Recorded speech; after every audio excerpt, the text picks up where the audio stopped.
Good evening, everyone. What's up? Back again. I'm the commish, Ben Klein of the Hardcore Challenge. Welcome to another edition of Hardcore Challenge Live.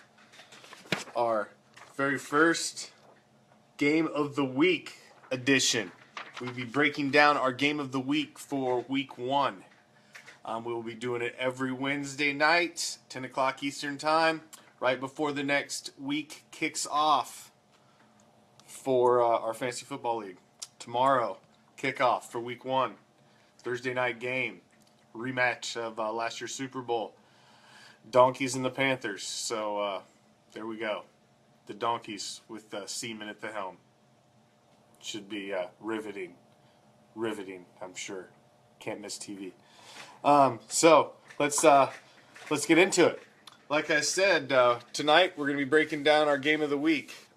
Hope you all saw my photo.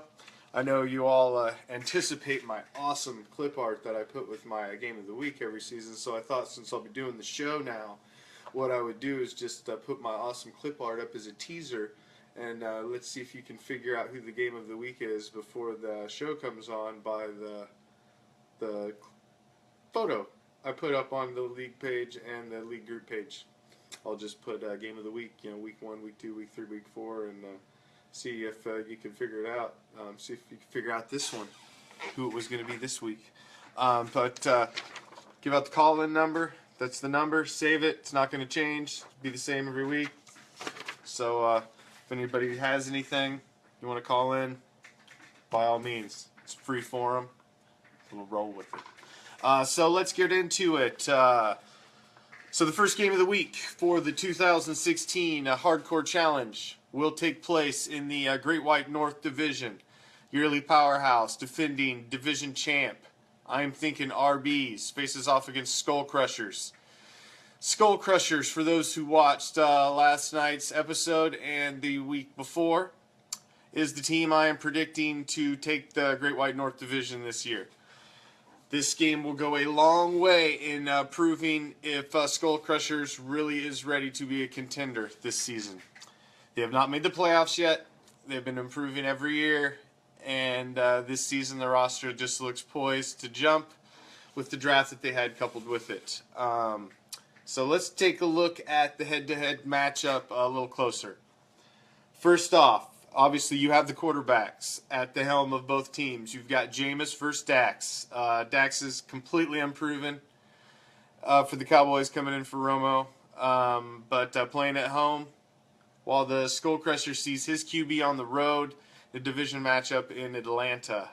Tom is just trying to fill the hole left by Tom Brady's suspension. But this could be a big gamble going with the rookie out of the gate. Obviously, that's who he drafted. That's who he's going to roll with for this first month. I'm leaning towards Skull Crushers with an advantage at the quarterback position in this first game. Both teams, however, are really, really strong at quarterback. Skull Crushers are starting Lamar Miller and Todd Gurley, with RBs starting LaShawn McCoy and David Johnson from the Cardinals. This will be a big part of this game for sure, with all four of these guys, very highly ranked running backs, facing off in one game. I give the running back lean just barely to Skull Crushers, but I could see either pair blowing it up, or one on each side blowing it up and mediocre for the other. It's really hard to say, but with Lamar Miller and Todd Gurley, you got to think those guys are going to get fed the rock a lot. Same way with LaShawn McCoy and David Johnson. So that could be interesting. That could be a very tight one. They're also very strong at wide receiver. Mari Cooper and Allen Robinson for Skull Crushers, facing off against T.Y. Hilton and Brandon Cooks for Arby's. Again, just a little tip I would say to Skull Crushers, but man, that one also could go either way. Tight end position also very strong. I feel Arby's wins out this one. I think Antonio Gates wins out over Skull Crushers Ertz. I think Gates is going to have a little bit of resurgence this year because I think the Chargers are on a downward trend, and I think Rivers is going to lean a lot on his familiar target in the red zone a lot. I think Gates is going to get a lot of red zone points this season. So I'm giving RBs the advantage at this position. Also give RBs the advantage at the flex position with Golden Tate over Snead. I just think Golden Tate proves he's just a fancy guy, and I think he's going to do all right. Kickers look even. I really see no advantage there. The team D and individual defensive players look pretty even, except for the fact RBs comes in with their keeper, obviously, J.J. Watt, Defensive Player of the Year. Watt is a beast, as we all know, and he can tip the D the way of RBs for sure, and he has before in games. The guy scores like running backs, like elite running backs. I mean, there's not what I'm really hoping out of Khalil Mack this year for a big Mack attack leading us to the playoffs. That's why I kept that guy. I'm thinking the same thing for him, and he could have a J.J. Watt type year this season. So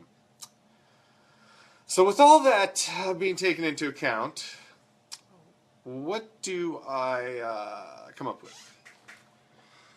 Current NFL.com line is I'm thinking RBs by 8 points, 139 to 131 for Skull Crushers.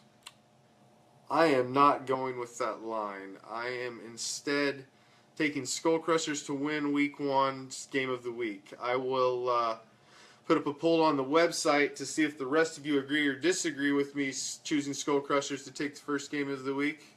And it will be on the homepage, bottom right-hand corner, where all the polls typically are, right on the NFL.com homepage, bottom right-hand corner. I'll put that up, if not tonight, in the morning. And you can cast your vote for who you think will win Game of the Week. I'm thinking RBs or Skull Crushers. So, here we go, Inners. Week 1 starts tomorrow. Kickoff. Time to get ready. It is upon us. Remember, all trades need 48 hours approval time from the minute they post. No exceptions. Don't be sending me an email saying, I gotta do this, oh my God, I gotta go, I'm buying it. I don't want to hear it. VP don't want to hear it. We don't care. Don't bring us your sob stories. Just follow the rules. Make sure you got 48 hours. Because as you know, we will veto it and it will get bumped. We will make you wait. And it has messed up some Thursday match rosters for people before. Also, 2 of you owners out there, King Salami, Tame Tears, get a freaking logo. You can't rock the gray helmet. That's not allowed. You only got 2 things to identify your team in fantasy football. Your name and your logo. Get one. Also, remember, next Tuesday, 10 o'clock Eastern Time, we'll have our Week 1 wrap-up on Hardcore Challenge Live, wrapping up and breaking down all the action from Week 1. Who were the winners? Who were the losers? Who's shining and who's crying after your team takes the field for Week 1? Well, it's here. Week 1. I know I'm excited. Are you? Or better yet, are you ready for the challenge? Because it's here. Finally. Good luck. Game on.